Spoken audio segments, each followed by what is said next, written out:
1. 미움의 본질. 우리는 살아가면서 수많은 사람을 만납니다. 그중 어떤 사람은 좋아하고 또 어떤 사람은 그저 피하고 싶어집니다. 그런데 그저 피하고 싶은 정도를 넘어서 마음 깊이 진하게 남아있는 감정이 있습니다. 바로 미움입니다. 혹시 지금 당신 마음속에도 그런 사람이 있나요? 이름만 들어도 얼굴만 떠올려도 심장이 조금 빨라지고 몸이 긴장되는 그 사람 말입니다. 사람을 싫어한다는 건 단순한 기호나 취향의 문제일 수 있습니다. 나는 매운 음식을 싫어해. 나는 저런 스타일의 사람과는 맞지 않아. 이런 건 비교적 가볍습니다. 하지만 미움은 다릅니다. 미움은 당신은 틀렸어, 나는 옳아라는 아주 강한 선언입니다. 다시 말해, 미움 속에는 절대적인 옳고 그름이 숨어 있습니다. 그리고 그 옳고 그름은 단순한 생각이 아니라 당신의 무의식 깊은 곳에 자리 잡은 절대화된 기준에서 나옵니다. 우리가 누군가를 미워할 때 사실 그 사람 때문에 불행한 게 아닙니다. 나의 머릿속, 아니 몸속에 깊게 각인된 절대적인 기준 때문에 불행해지는 겁니다. 그 기준은 이렇게 말하죠. 이렇게 해야만 한다. 이건 절대 하면 안 된다. 저 사람은 틀렸고 나는 맞다. 그 기준은 언제 어디서 만들어졌을까요? 어린 시절 부모님에게 들었던 말일 수도 있고 사회가 심어준 도덕일 수도 있습니다. 혹은 과거에 상처받았던 순간 나를 지키기 위해 무의식 속에 세운 방어벽일 수도 있습니다. 싫음은 나를 조금 불편하게 하지만 미움은 나를 완전히 지배합니다. 싫어하는 것은 거리를 두면 잊혀지지만 미움은 시간이 지나도 가라앉지 않고 오히려 더 선명해집니다. 왜냐하면 미움은 감정이 아니라 판결이기 때문입니다. 너는 잘못됐다라는 판결. 그리고 판결을 내린 재판관은 바로 나 자신입니다. 왜 우리는 미움을 쉽게 놓지 못할까? 아이러니하게도 미움은 나를 불편하게 하면서도 동시에 나를 지탱합니다. 나는 옳아라는 생각은 나에게 안정감을 주기 때문입니다. 마치 원시시대의 육체를 지키기 위해 창을 들었던 것처럼 현대의 우리는 에고를 지키기 위해 나는 옳아, 너는 틀렸어 라는 창을 듭니다. 그런데 이 옳고 그름의 절대성이 과연 나를 행복하게 만들까요? 아닙니다. 오히려 나를 더 불행하게 합니다. 그리고 바로 여기서 우리가 오늘 이야기할 108배 수행과 역설 주문이 등장합니다. 이 수행은 내가 움켜쥐고 있는 절대적인 기준을 부드럽게 풀어주는 강력한 도구입니다. 자, 이제 그 이야기를 시작해봅시다. 108배와 역설 주문의 힘. 우리가 오늘 이야기할 108배 수행은 단순한 절 운동이 아닙니다. 이것은 몸과 마음을 동시에 재프로그래밍하는 아주 정교한 작업입니다. 108배를 해본 적이 있는 분들은 아실 겁니다. 허리를 숙이고 무릎을 꿇고 이마를 땅에 붙입니다. 그리고 다시 일어납니다. 이 단순한 동작이 한 번, 두 번, 세 번, 108번 반복됩니다. 하지만 오늘 우리가 주목할 부분은 동작 그 자체가 아니라 동작 속에 실리는 말입니다. 108배를 하면서 보통은 부처님께 기도하거나 마음속 소원을 빌죠. 그런데 오늘 이야기하는 방식은 조금 다릅니다. 그 사람, 내가 미워하는 사람을 떠올리고 마치 주문처럼 이렇게 말합니다. 모든 건 제 책임입니다. 당신을 만나게 해주어서 감사합니다. 이 말 마음속에서는 전혀 동의하지 않을 수도 있습니다. 저 사람이 잘못했는데 왜 내가 책임을 져? 감사하다니 말도 안 돼. 그렇죠. 그래서 이 주문은 역설입니다. 왜 역설이 무의식을 흔드는 걸까요? 무의식 속에는 나는 옳다, 너는 틀렸다라는 절대화된 기준이 깊게 자리 잡고 있습니다. 그런데 108배를 하며 그 기준과 정반대되는 말을 반복하면 무의식은 혼란에 빠집니다. 뭐지? 나는 이 사람을 미워해야 하는데 왜 감사하다고 하지? 이 순간 무의식의 단단한 벽에 작은 균열이 생깁니다. 여기서 중요한 건 이 모든 과정이 몸의 움직임 혹은 고통과 함께 진행된다는 점입니다. 무릎이 땅에 닿을 때의 압박, 허리를 숙일 때의 긴장, 땀이 흐르는 감각. 이 신체적 자극은 무의식 깊은 곳에 새 메시지를 강하게 각인시킵니다. 심리학적으로 말하면 부정적인 프로그램 위에 새로운 프로그램을 덮어쓰게 하는 거죠. 처음에는 기계적으로 억지로 하게 됩니다.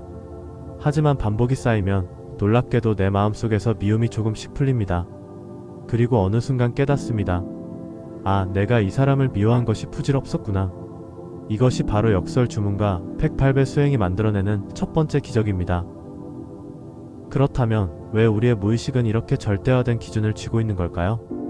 그리고 그 기준은 어떻게 몸에까지 새겨진 걸까요? 이제 그 비밀을 풀어보겠습니다. 3. 몸이 기억하는 무의식. 많은 사람들이 마음의 상처는 머리에 저장된다고 생각합니다. 그래서 상담을 받거나 대화를 나누거나 생각을 바꾸는 방식으로 문제를 풀려고 합니다. 하지만 진실은 조금 다릅니다. 우리의 기억, 특히 깊은 상처와 감정은 몸에 저장됩니다. 심하게 상처받았던 순간을 떠올려 보세요. 그때 힘들었던 이유는 단순히 상황이 나빴기 때문이 아닙니다. 그 순간 몸에 일어난 감각 때문입니다. 심장이 빨리 뛰고 손바닥이 차갑게 식고 어깨가 단단히 굳어지는 그 느낌이 바로 기억의 핵심입니다. 사건이 일어나는 순간 머리로 옳다 그르다를 판단하는 것과 동시에 몸은 즉각적으로 반응합니다. 그리고 부정적인 반응이라면 그 반응은 무의식에 깊게 새겨집니다. 예를 들어 다시는 이런 일을 당하면 안 되라는 경고와 함께 말이죠. 이렇게 몸에 각인된 기억은 시간이 지나도 사라지지 않습니다. 오히려 반복해서 강화됩니다. 왜냐하면 부정적인 기억은 대부분 생존과 관련이 있기 때문입니다. 원시시대에는 생존이 곧 육체를 지키는 일이었습니다. 맹수가 나타나면 도망치거나 싸워야 했죠.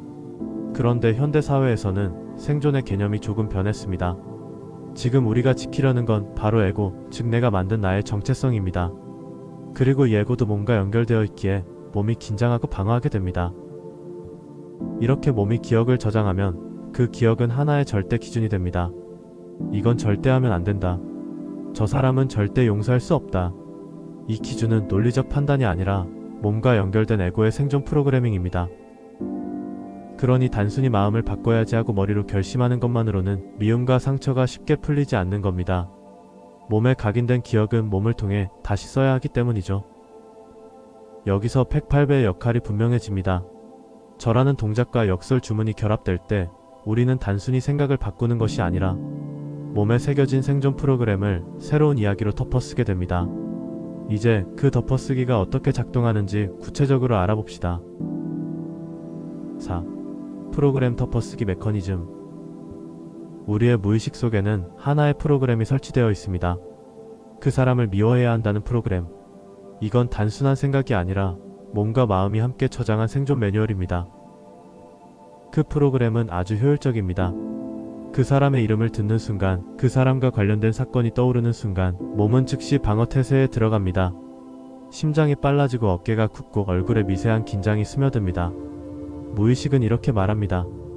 위험하다. 대비해라. 108배 수행의 힘은 바로 이 생존 경보 프로그램을 다른 이야기로 덮어쓰는 데 있습니다. 절을 하면서 그 사람을 떠올리고 그리고 역설적인 말을 합니다. 감사합니다. 모든 것은 제 책임입니다. 이 말은 무의식의 기존 로직과 완전히 반대됩니다. 기존 프로그램 그 사람은 잘못했다 나는 방어해야 한다. 새로운 명령 그 사람에게 감사하다 나는 마음을 연다.